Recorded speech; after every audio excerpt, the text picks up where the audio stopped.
Hey, everybody, and welcome to the Big Bass Podcast, the fishing show where size matters. I'm Ken Duke. And I'm Terry Battisti. Our producer and engineer is Nathan Benson. In this episode of the Big Bass Podcast, we're talking about big bass and bad advertising. Yeah, according to Red Crow Marketing, Terry, an agency in Springfield, Missouri, home of Bass Pro Shops, the average person sees between 4,000 and 10,000 advertisements a day. And when I first saw that stat, I got to tell you, I thought it was outrageously high. But then I started thinking about how many hours each day I spend on my computer, looking at emails, scouring the web, even looking at the websites of the companies I work with, and this very podcast. And I realized that number between 4,000 and 10,000 is probably right. I don't commute to work and I watch very, very little TV, but the number of ads I see is, well, it's insane, Terry. It's insane. So when you say that word, Ken, that means that people owe me a drink. So don't do that anymore. Um, Fair enough. yeah. Uh, but of course, I mean, there's very few of those ads have anything to do with fishing, though, right? True. Well, unless you're, Well, for me, they on do. Bassmaster. For me, the websites that I go to, I mean, it's pretty much all fishing ads. So, um, but we're gonna fix that with this episode. And what we're gonna do is we're gonna focus on some pretty sketchy ads that featured big bass. Yeah, and you talk about sketchy. According to the Federal Trade Commission, the FTC, ads must be truthful, not misleading, and whenever appropriate, these ads should be backed by scientific evidence. hmm Yeah, it's false advertising. I mean, it's been against law in the United States since 1914, but the degree of which those laws have been enforced, especially in the world of fishing, it's been spotty at best. Not every example we're going to show you here is fully false advertising, uh, but there are some of our favorite examples of shaky claims in the big bass world. And who can verify if a fish in a picture actually weighs what they say it weighed? Yeah. So, I want to kick this off, Terry, with an ad that I first saw. If it ran more times, I don't know about it. But this ad ran in the October 1935 issue of Field and Stream magazine. Got it up right here. That, ladies and gentlemen, is George Perry on the right in that small little inset type photo there. And on the left is allegedly his world record largemouth bass. Of course, we know it's not his 1932 world record largemouth bass, which allegedly weighed 22 pounds, 4 ounces. And there's a couple of reasons we know it's not a 22-pound, 4-ounce bass. And reason number one is there are no pictures of that fish. yeah, Anybody who tells you there's a picture of that fish is either trying to sell you something or they're making it up. And that includes anybody who tells you that. I don't care who they are. I don't care what their history. I don't care what they claim to know. They are making it up.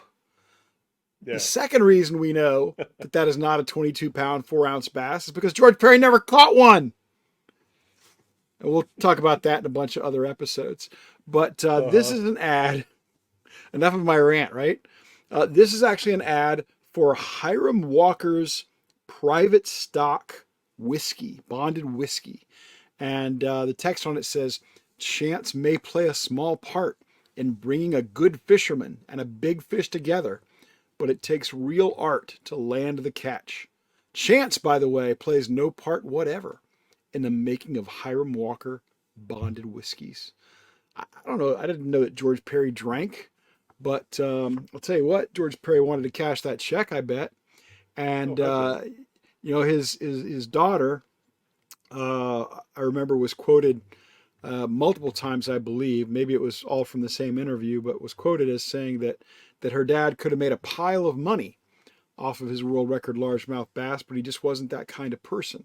Well, a couple things on that. One, no, I don't think he could have made a pile of money on that bass. I don't think bass fishing was in a place where a pile of money was available to the person who caught the world record. And two, he was exactly that kind of guy. He cashed in on the Field and Stream thing. That was the entire reason for that catch. And number two, here he is advertising whiskey. So the family claim there doesn't do much for me. I stand here unequivocally unimpressed. How about that? Yeah. Yep. Yeah. It's an interesting ad. I mean, and what brought Hiram whiskey to George Perry? I mean, uh, Yeah, that doesn't make sense to me. this is It, more than three. Well, here's what it is. I think this is more than 3 years after Perry's catch. This is in October 35, and he caught his fish yep. in June of 1932. Hmm.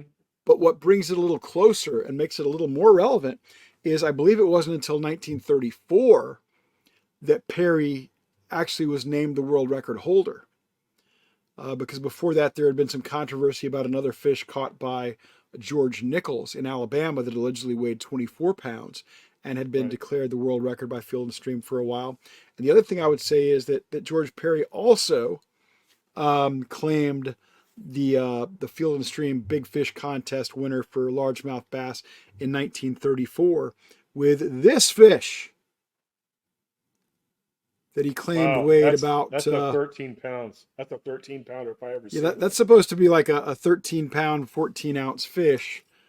And folks, we'll talk about this fish in subsequent episodes of the Big Bass Podcast, but this fish does not weigh anywhere near what George Perry claimed. What's the length of that trunk, Ken? It's got to be 40 or so inches wide, right? Yeah, this is a Kennedy tackle box from the late 20s or early 30s, and it is almost exactly 21 inches long, and that fish is about 18 inches long at best.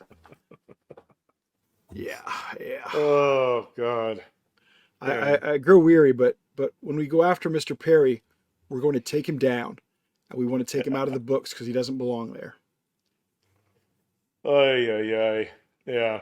Well, we're gonna do it, and we're gonna Oh, do it at some I point, just feel like a without a weight doubt. has been taken off my shoulders, Terry Battisti.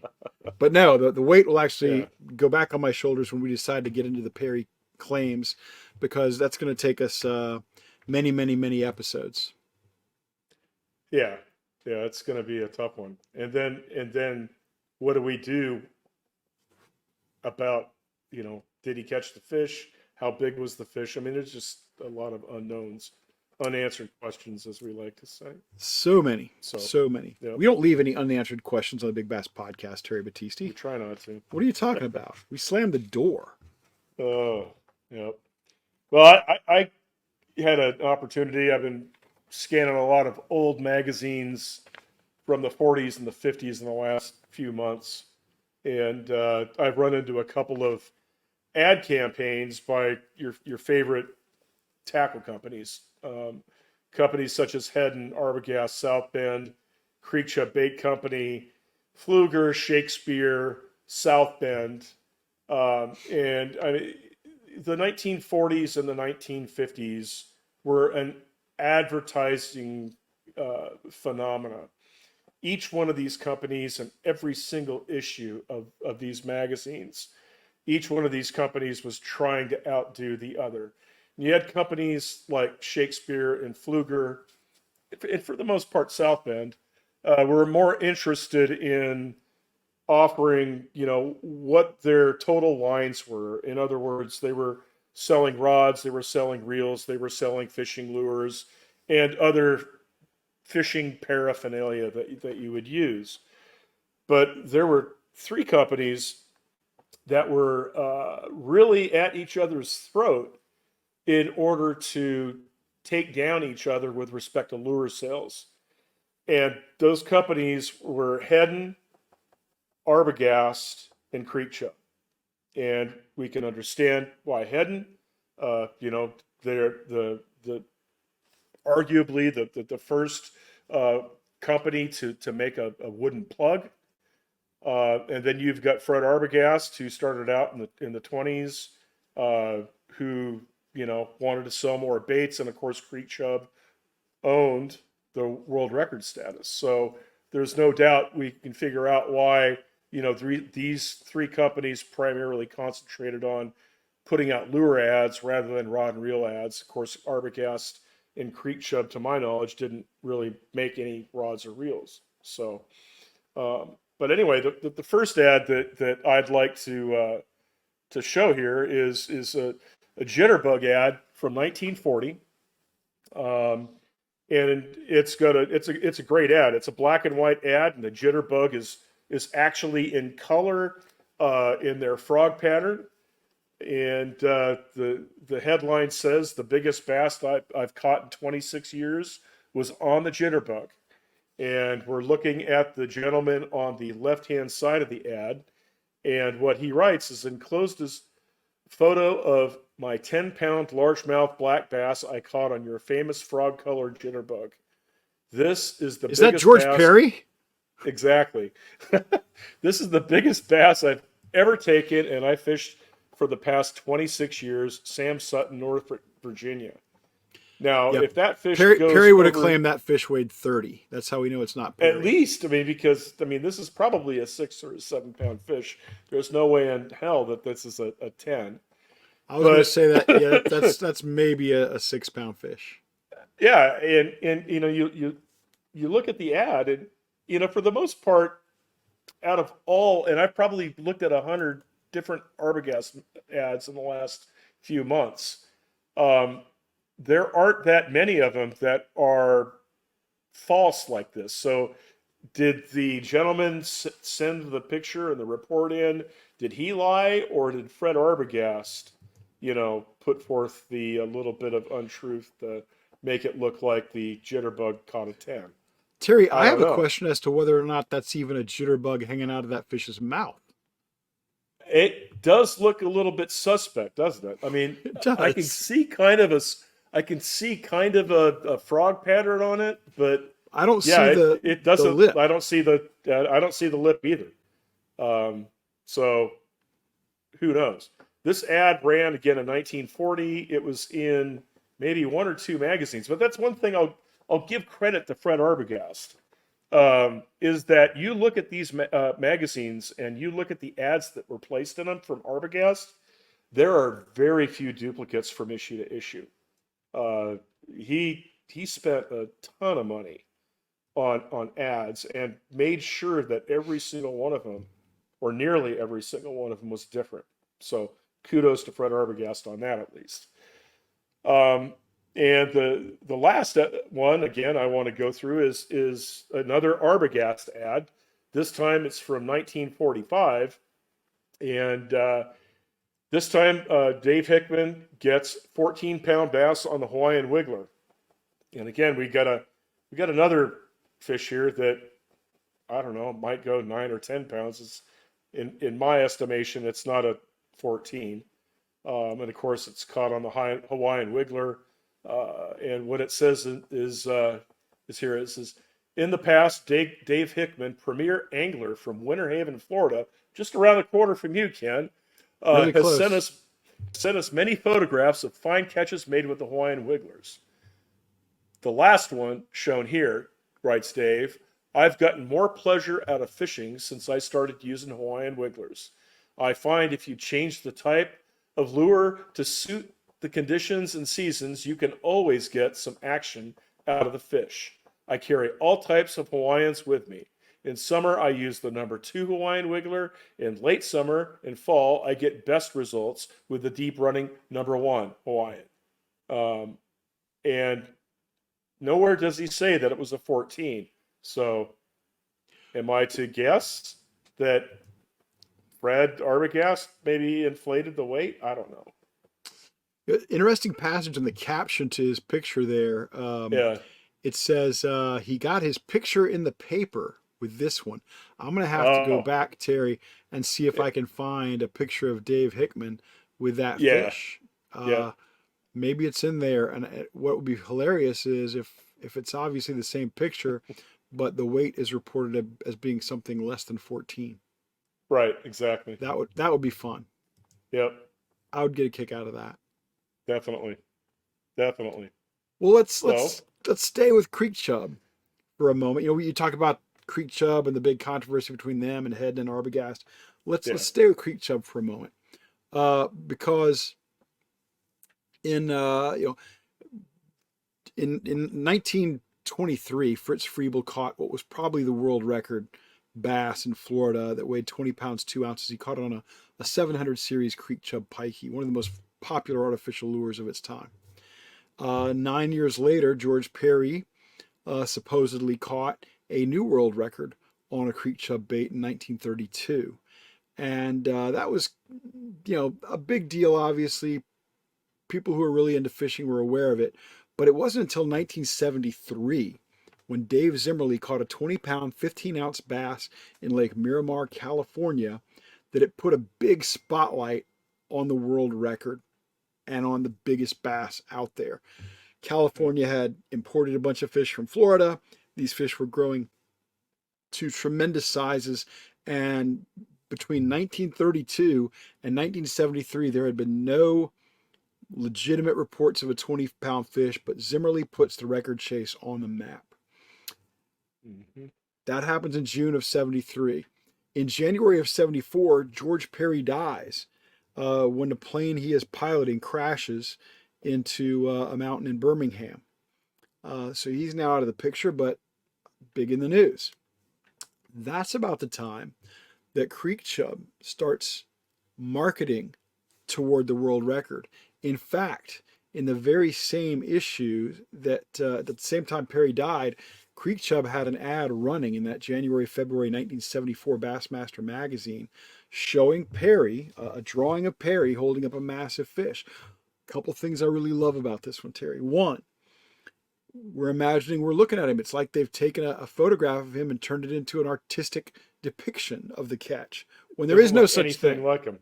Doesn't look anything like him.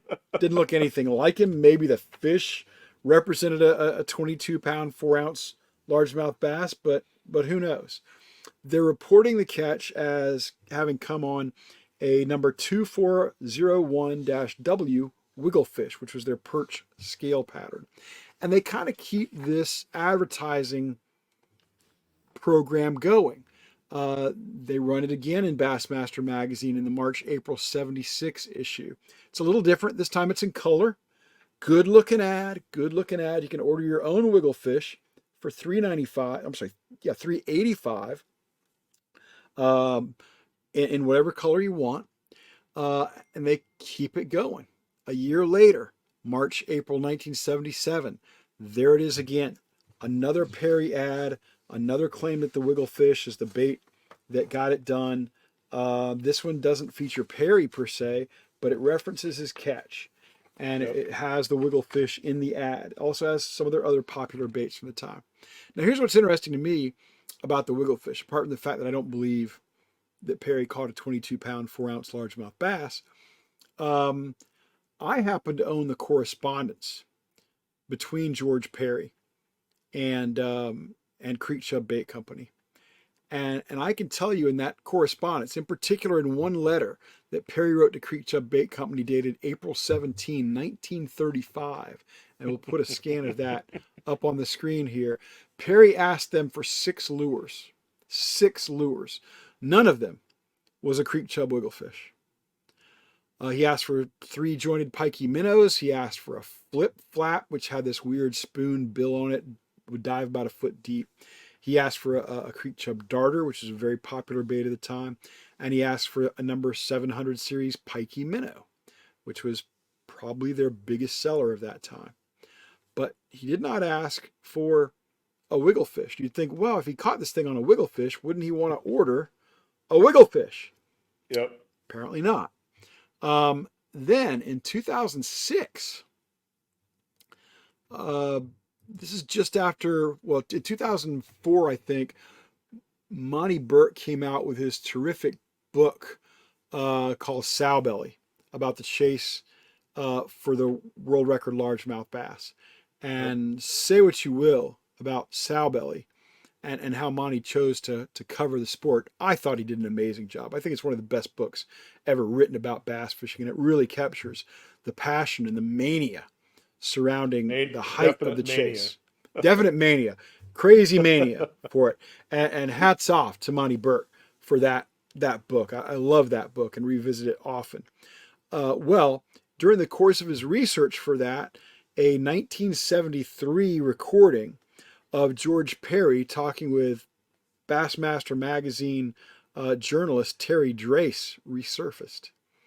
And in that conversation between Drace and Perry, it becomes very clear that the lure he claimed to use to catch the world record was not a Creek Chub wigglefish.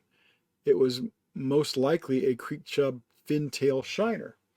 And, I've got a fintail shiner around here somewhere. I've got a wigglefish around here somewhere. We'll get pictures up on the screen so everybody can see the difference. But here you have Creek Chub Bait Company for decades running ads about this bait and the world record, claiming it's one thing. In fact, it was something else. And the only reason, if you want to cast aspersions on Creek Chub, you can say, well, they had discontinued the fintail shiner years and years earlier. So why would they want to promote that? Of course, they wouldn't.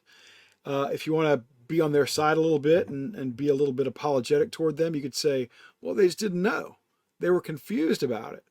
And so they misreported it. But either they had the story wrong or they were trying to promote a bait that they still had in production. Really hard to say. Or George told him the wrong thing. I mean, yeah, absolutely a possibility there's as all well. sorts of possibilities as to how it could have been done. But yeah, it's interesting that it took him 30, 40 years to fess up as to what he actually caught the fish on. It's an intriguing story and another part of the fabric of the George Perry world record claims, and a lot of interesting Yeah. stories to be told there, and we'll get to them on the Big Bass podcast. Exactly. So some of the best ones though are yet to come, and I'm speaking of international travel, Ken. There's been a lot of interesting stories about big bass elsewhere in the world or the Americas back in our day. And so why don't you touch on some of those? Yeah, Terry, as you know so well, looking at all those old magazines and stuff, and even a lot of the old books, if somebody wanted to catch a big Yeah. bass back in the day, they really didn't have much choice. They pretty much had to come to Florida. Everybody realized that's where they got the biggest, even though they didn't understand until the 40s that a Florida subspecies of bass was a thing. They knew they got bigger here. They thought maybe it was the weather, maybe the habitat, maybe the forage, but people would come to Florida. Then, really beginning in the 40s, partly due to the work of one of my favorite outdoor writers of all time, a guy named Hart Stillwell. Hart Stillwell was a fabulous fishing and hunting writer. Just love that guy's work. He wrote a book about fishing in Mexico, and that's terrific and well worth the read. So Mexico started getting a lot of play, and that really kind of peaked, I think, in the 70s, but it's continued even to this day with lakes like Picachos and El Salto and things like that. But back in the day when Terry and I were kids, it was Guerrero. You had to go to Guerrero. Baccarat, Guerrero, yeah, there was Yeah. a few of them. Then in the 70s, you started to see people going even further away to chase big bass. And one of my favorite places, one of the places I still occasionally think, well, I wonder what this place is doing now. Lake Yohoa in the British Honduras really started to come to the fore in the mid 70s. And in 1978, you see a company called Walker's Bass Tours really starting to push Yohoa hard. And as you can see in this ad from the Bass Fishing Guide in 1978, I love the language they use. I love the claims they make. At Lake Yohoa, Honduras, bass have been hooked that have broken 30-pound line like thread. Torn the hooks off plugs, snapped rods at the handle. The next world record bass will come out of Lake Yohoa. That's the almost unanimous opinion of experts who have fished the lake. And then Terry, a year later, that's not enough. But along about that same time, they have all those same claims, but then they also say bass have been speared that weighed up to 27 pounds. So you better get on a plane to the British Honduras. I don't know what town you fly into, folks, but get there because Experts almost unanimously agree. World Yeah, record, 1978. Yohoa. It's crazy because It's you insane, know Terry. It's that insane. that lake. I'm going to ignore you. Um, that lake, Why should the show be different? that lake today has probably been gill netted, Ah, like every other lake in Central America, and yeah, there probably isn't much left. the ones that get that kind of focus, including a lot of the ones in Mexico, get gill netted like crazy. Whether it's Antitlan or it's Yohoa, or even to a degree El Salto. These lakes are Yeah. heavily netted by commercial Hmm. anglers. Usually, now in Mexico, they're in search of tilapia, but yeah, it takes its toll on the bass.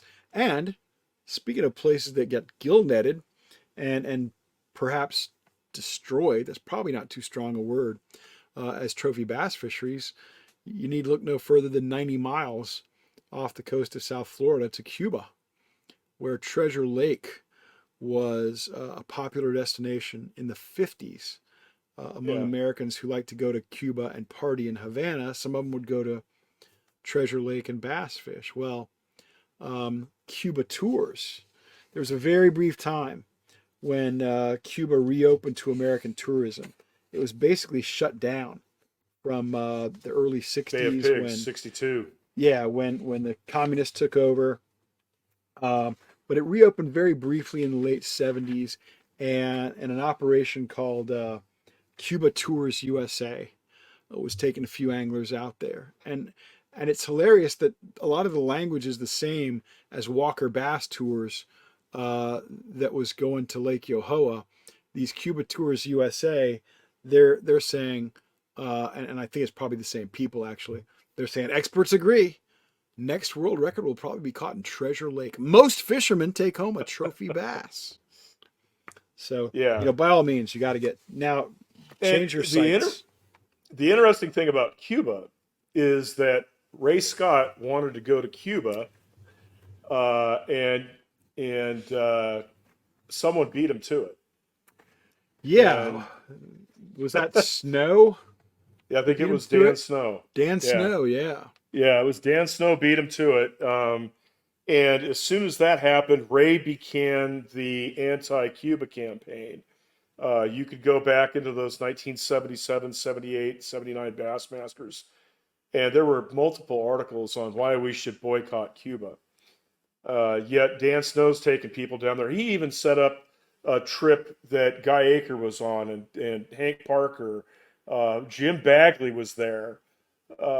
It was an amazing group of people when you look at it. Cotton Cordell, I believe, was in that group, and they went down there in 78, 79, and 80, three or so years in a row, and the fishing was good.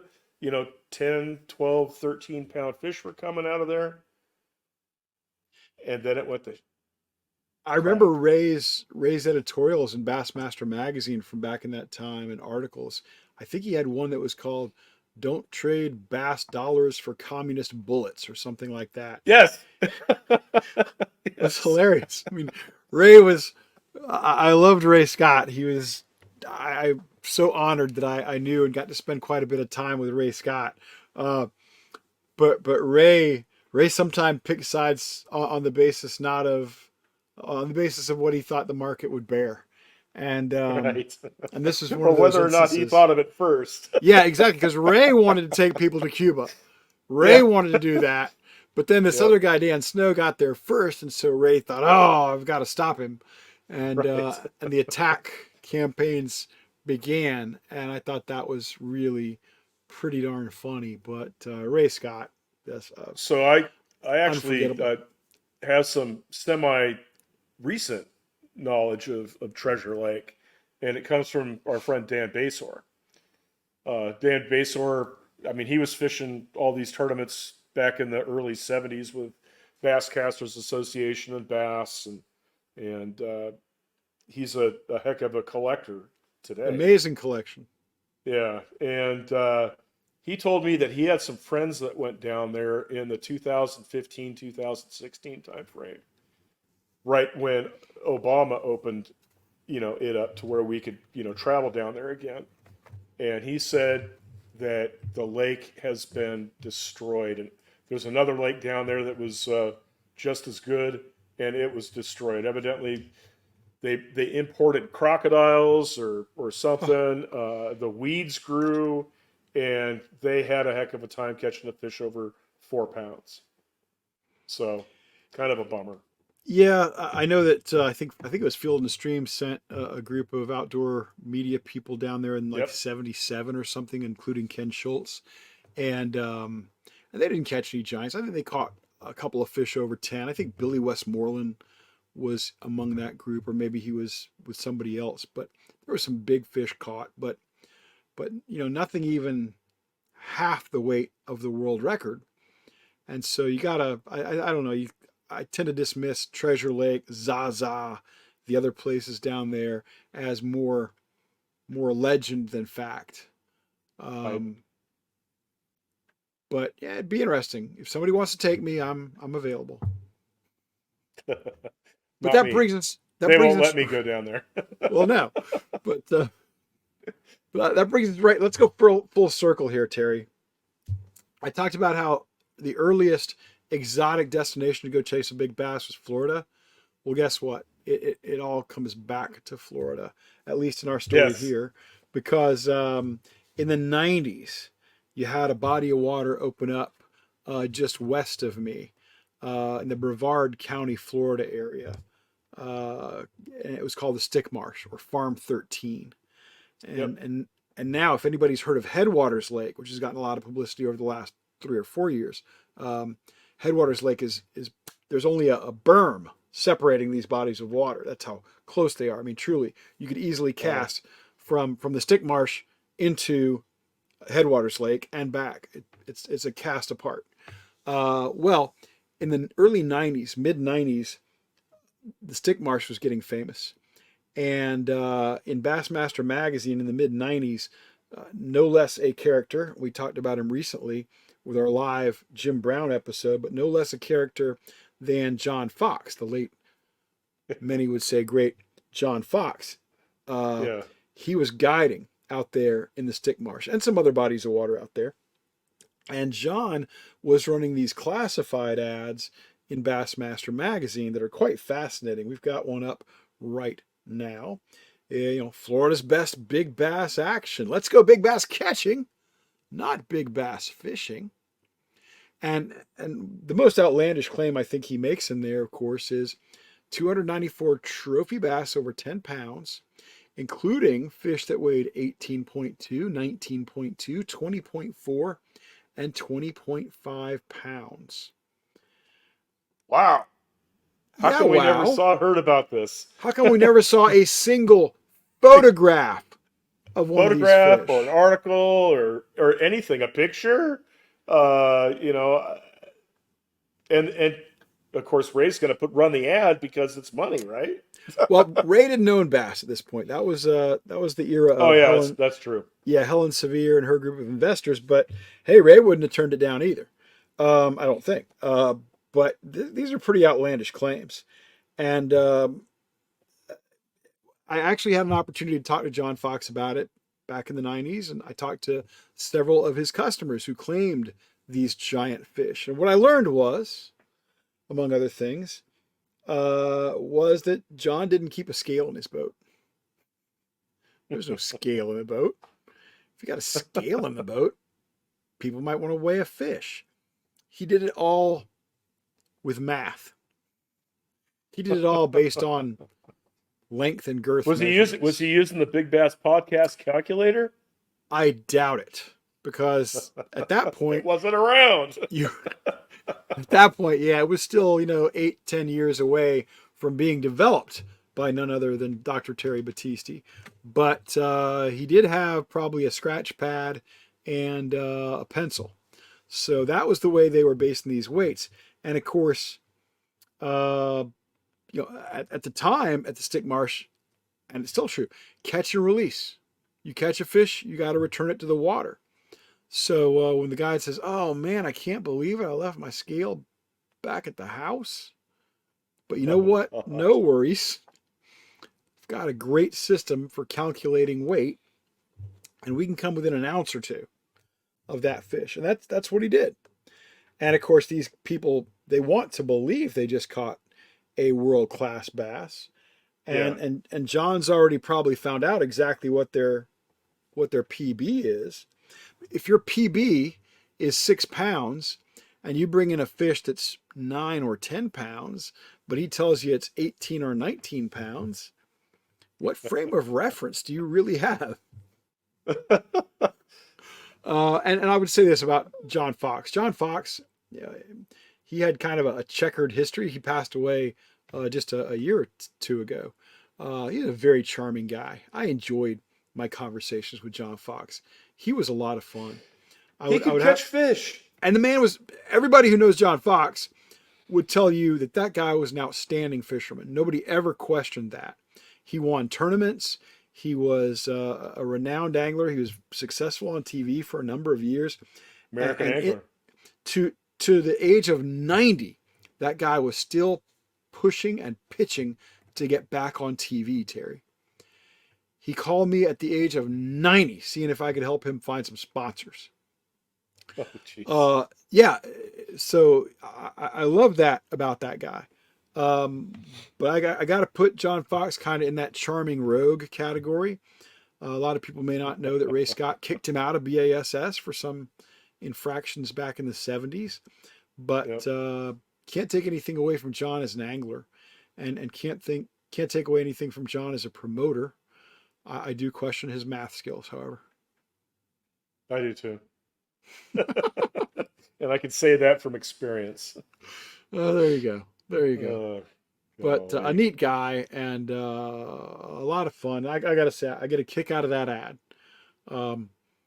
That ad, when I first saw it, and I didn't know any of these people, I didn't know any of the clients, I didn't know John at the time.